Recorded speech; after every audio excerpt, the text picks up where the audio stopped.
Ego is not important in life, but self-respect is most important in life.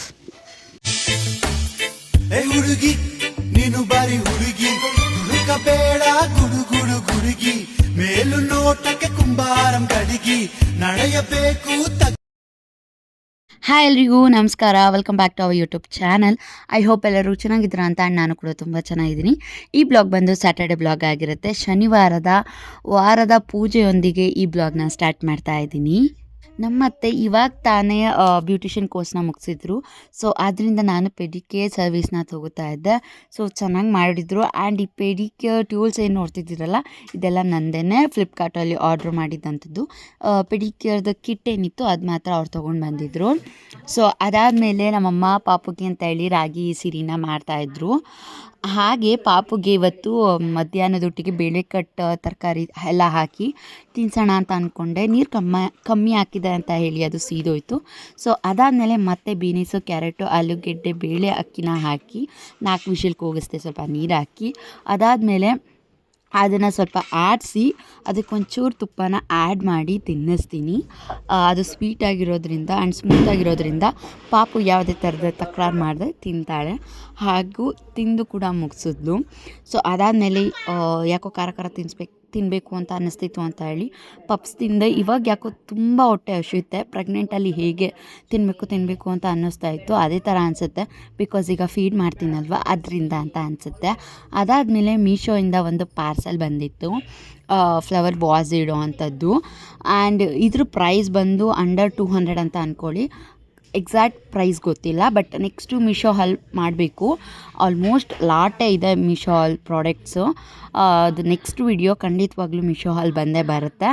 So ಇದು pack of 8 ಬಂದಿತ್ತು. ತಿಕ್ಕಾಗಿರಲಿಲ್ಲ, ತಿನ್ನಾಗಿತ್ತು, but ಚೆನ್ನಾಗಿತ್ತು. ಈ ಥರ ಪುಟ್ ವಾಸ್ಗಳು ಆ ಥರದ್ದನ್ನು ನಾವು ಆರಾಮಾಗಿ ಇಡ್ಬೋದು. ನನಗೆ ಇಷ್ಟ ಆಯಿತು. ನಿಮಗೇನಾದರೂ ಈ ಪ್ರಾಡಕ್ಟ್ ಬೇಕಂದರೆ ಕಮೆಂಟ್ ಮಾಡಿ ತಿಳಿಸಿ. ಡೆಫಿನೆಟಾಗಿ ನಿಮ್ಮ ಜೊತೆಗೆ ಲಿಂಕ್ನ ಶೇರ್ ಮಾಡ್ಕೋತೀನಿ.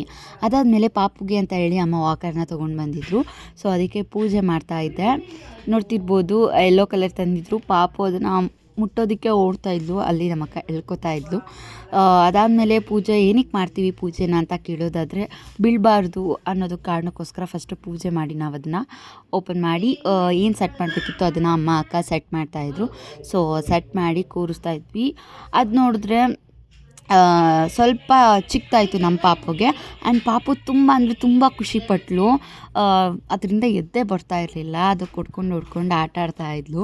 ಅದಾದಮೇಲೆ ಈ ಕ್ಯೂಟ್ ಪ್ರೀತಿ ಡ್ರೆಸ್ನ ಕೂಡ ತೊಗೊಂಡು ಬಂದಿದ್ರು, ಬ್ಲೂ ಆ್ಯಂಡ್ ವೈಟ್. ತುಂಬ ಚೆನ್ನಾಗಿತ್ತು, ನನಗೂ ಕೂಡ ಇಷ್ಟ ಆಯಿತು. ಅದಾದಮೇಲೆ ಅದ್ರ ಜೊತೆಗೆ ಬೆಳ್ಳಿ ಗೆಜ್ಜೆ, ಕಾಲಿಗೆ ಕಡಗ, ಕೈಗೂ ಕೂಡ ಕಡಗ ತಂದಿದ್ರು. ಕಾಲ್ಮುರಿ ಅಂತಾರೆ, ಕಾಲಿಗೆ. ಸೊ ಇದು ಬಂದು 100 ಗ್ರಾಮ್ಸ್ ಇತ್ತು. ಇವಾಗ ಬೆಳ್ಳಿ ಚಿನ್ನ ಕೇಳಂಗೆ ಇಲ್ಲ, ಅಷ್ಟು ರೇಟ್ ಜಾಸ್ತಿ ಆಗಿದೆ. ಅದಾದಮೇಲೆ ಈ ಪಾಟ್ಗಳು ನೋಡ್ತಿರ್ಬೋದು, ನಾನು ಯಾವುದೇ ಥರದ ನೀರು ಹಾಕಿಲ್ಲ. ಈ ಮಳೆ ಏನು ಬಂತು ನೋಡಿ, ಸೊ ಅದರಿಂದ ಆ ಥರ ನೀರು ತುಂಬಿದೆ. ಆ್ಯಂಡ್ ಫುಲ್ ಕೊಳ್ತೋಗ್ಬಿಟ್ಟಿದೆ. ನೀವು ಅನ್ಬೋದು ನೀರಿರೋದಕ್ಕೆ ಕೊಳ್ತೋಗಿದೆ ಅಂತ. ಆ್ಯಂಡ್ ನೀರು ತುಂಬೋದಕ್ಕಿಂತ ಮುಂಚೆನೇ ಫುಲ್ ಕೊಳ್ತೋಗ್ಬಿಟ್ಟಿತ್ತು. ಒಂದು ಸೈಡ್ ಚಿಗುರ್ತಾ ಇದೆ, ಬಟ್ ಈ ಕಡೆ ಪಾರ್ಟ್ ಅಂತೂ ಫುಲ್ಲು ಹೂವೆಲ್ಲ ಒಣಗೋಗ್ಬಿಟ್ಟಿತ್ತು. ಹಾಗೆ ಯೂಟ್ಯೂಬಲ್ಲಿ ಶಾರ್ಟ್ಸ್ ಸ್ಕ್ರೋಲ್ ಡೌನ್ ಮಾಡುವಾಗ ಒಂದು ಆ್ಯಪ್ ಅಂತೂ ಸ್ಕ್ಯಾನ್ ಮಾಡಿದ್ರೆ ಅದಕ್ಕೆ ಏನು ನೀಡಿದೆ ಪ್ಲ್ಯಾಂಟ್ಗೆ ಅದು ಗೊತ್ತಾಗುತ್ತೆ ಅಂತ ನಾನು ಸ್ಕ್ಯಾನ್ ಮಾಡಿ ನೋಡಿದೆ. ಅದರಲ್ಲಿ ಬರೀ ಆ್ಯಡ್ಸೇ ಬರ್ತಾಯಿತ್ತು. ನಾನು ಪ್ರೀವಿಯಸ್ ವಿಡಿಯೋದಲ್ಲಿ ಹೇಳಿದ್ದೆ, ಇತ್ತೀಚೆಗೆ ಪ್ಲ್ಯಾಂಟ್ಸ್ ಅಂದರೆ ಕ್ರೇಜ್ ಜಾಸ್ತಿ ಆಗಿದೆ ಅಂತ. ಏನು ಚೆನ್ನಾಗೇ ಬರ್ತಾಯಿಲ್ಲ, ಸ್ವಲ್ಪ ಡಿಸಪಾಯಿಂಟ್ ಆಯಿತು. ಅದ್ರ ಜೊತೆಗೆ ಮೀಶೋ ಸೀಡ್ಸ್ ಏನು ಹಾಕಿದೆ ನೋಡಿ, ಅದು ಒಂಚೂರು ಗ್ರೋತ್ ಆಗಿಲ್ಲ. ಅದು ಕೂಡ ಬೇಜಾರಾಯಿತು. ಆ್ಯಂಡ್ ಅದಕ್ಕೆ ಬೇರೆ 150 ಪೇ ಮಾಡಿದೆ. ಸೀಡ್ಸು ಕೂಡ ಅಷ್ಟೊಂದೇನು ಚೆನ್ನಾಗಿರಲಿಲ್ಲ, ನನಗಿಷ್ಟ ಆಗಲೇ ಇಲ್ಲ. ಹಾಗೆ ಇಷ್ಟೇ ಸ್ಯಾಟರ್ಡೆ ಬ್ಲಾಗ್. ಈಗ ಏನು ರಂಗೋಲಿ ಬಿಡ್ತಾಯಿದ್ದೀನಿ ನೋಡಿ, ಇದು ಬಂದು ಮಂಡೇ ಬ್ಲಾಗ್ ಆಯಿತಾ, ಕಂಟಿನ್ಯೂಷನ್ ಪಾರ್ಟ್. ಒಂದೇ ದಿವಸದಲ್ಲಿ ವಿಡಿಯೋ ಮಾಡೋದನ್ನೇ ಮರ್ತೋಗ್ಬಿಟ್ಟಿರ್ತೀನಿ. ಹಾಗೆ ಮಂಡೇ ದೀಪಾವಳಿ ಸ್ಟಾರ್ಟಿಂಗ್ ಅಲ್ವಾ, ಸೊ ಅದರಿಂದ ಇವತ್ತೇನು ನಾವು ಅಷ್ಟು ಆಚರಿಸಲ್ಲ. ದೀಪ ಹಚ್ಚಿ ಆಚೆ ರಂಗೋಲಿ ಬಿಟ್ಟೆ, ನಾನೇ ಬಿಟ್ಟೆ ಫಸ್ಟ್ ಟೈಮ್. ಮರ್ತೋಗ್ಬಿಟ್ಟಿತ್ತು ಆಲ್ಮೋಸ್ಟ್. ಚುಕ್ಕಿ ಇಟ್ಟಾದ್ಮೇಲೂ ಬಂದು ಫೋನ್ ನೋಡ್ಕೊಂಡು ಹೋಗಿ ಮತ್ತೆ ಬಿಟ್ಟೆ. ಅದಾದಮೇಲೆ ಮತ್ತೆ ಫ್ರೆಶ್ ಅಪ್ ಆಗಿಬಿಟ್ಟು ಮಾರ್ನಿಂಗ್ ಸ್ನಾನ ಮಾಡಿದ್ದೆ. ಅಂದರೂ ಈವ್ನಿಂಗ್ ಪೂಜೆ ಮಾಡುವಾಗ ಮತ್ತೆ ಒಂದು ಸತಿ ಫ್ರೆಶ್ ಅಪ್ ಆಗ್ತೀನಿ. ಸೊ ಫ್ರೆಶ್ ಅಪ್ ಆಗಿ ಪೂಜೆ ಮಾಡಿ ದೀಪ ಎಲ್ಲ ಹಾಸಿ